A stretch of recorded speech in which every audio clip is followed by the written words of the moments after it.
ఇక్కడికి విచ్చేసినటువంటి మా అన్నదమ్ములకు రాజక సంఘాల సోదరులకు మరి ముఖ్యంగా ఈ కార్యక్రమాన్ని ఇన్ని రోజుల నుంచి ముందుండి నడిపిస్తున్నటువంటి విశారదన్ అన్నగారికి, మా అక్కగారికి, మళ్ళా మాజీ మంత్రివర్యులు శ్రీనివాస్ గౌడన్న గారికి, ఇక మిగతా స్టేజ్ మీద ఉన్నటువంటి పెద్దలందరికీ నమస్కరించి ఇక్కడ 2 విషయాలు ప్రస్తావిద్దామని. అయితే ఇక్కడికి ఈ రోజు అందరం మనం సమావేశం అయ్యింది మరి ముఖ్యంగా ఇది రాజకీయ వేదిక కాదు, రాజకీయం కోసం పెట్టిన కార్యక్రమం అంతకన్నా కాదు. మరి ఇక్కడ అందరం సమావేశం అయ్యింది ఎందుకు?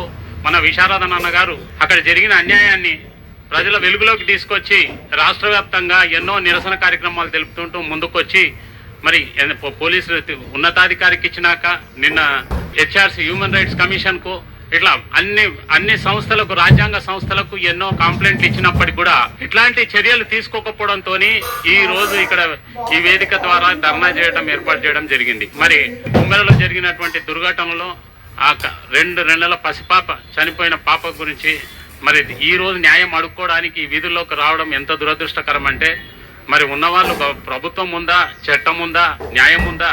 మరి చట్టము అందరికీ సమానమే, చట్టం ముందు అందరూ సమానమే, అందరికీ తగిన శిక్షలు పడతాయన్న నమ్మకం సామాన్యుడికి కలగాలంటే మరి ఎప్పుడు కలుగుతుంది? మరి 8 మంది నిందితులు ఉంటే ఆ 3 మాత్రమే అరెస్ట్ చేసి ఇంకా 5 మందిని అరెస్ట్ చేయకపోవడంలో గల ఆంతర్యం ఏమిటి అంటే ఇక్కడ కొట్టొచ్చినట్టు క్లియర్గా కనబడుతుంది కదా. పోలీస్ వ్యవస్థ తలుసుకుంటే 24 గంటల్లో వాళ్ళని తీసుకొచ్చి జడ్జి ముందులో ప్రవేశపెట్టగలుగుతుంది. కానీ ఎందుకు పెట్టడం లేదు అంటే వాళ్ళని తప్పిద్దామన్న మర్మమా? మరి అట్లాంటి ఒత్తిళ్ళు ఏమైనా ఉన్నాయా? మరి ఎప్పుడు న్యాయం జరగాలి? మరి ఎట్లా న్యాయం జరుగుతుంది? ఒక్క సంఘం కాదు, ఇది 2 కాదు, మొత్తం రాష్ట్ర వ్యాప్తంగా ఉన్న ప్రజా సంఘాలందరూ తమ నిరసనల ద్వారా అక్కడ జరిగిన అన్యాయాన్ని వేదికల ద్వారా తీసుకొచ్చినప్పటికీ ఎక్కడా చలించకుండా పట్టనట్టు.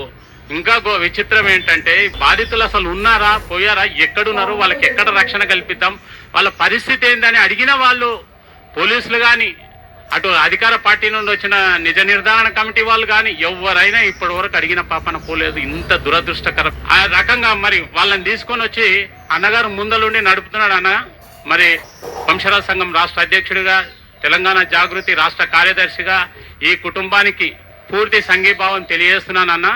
అట్లాగే ఆ చనిపోయిన అమ్మాయి ఆత్మకు శాంతి కలగాలని మనస్ఫూర్తిగా కోరుకుంటూ ఈ బాధిత కుటుంబానికి పూర్తి న్యాయం జరిగే వరకు మీరు ఇచ్చిన ఏ పిలుపులోనైనా మేము పాల్గొంటాం, మీకు మద్దతుగా ఉంటామని ఒకసారి తెలియజేస్తూ ధన్యవాదాలు తెలుపుతున్నాం.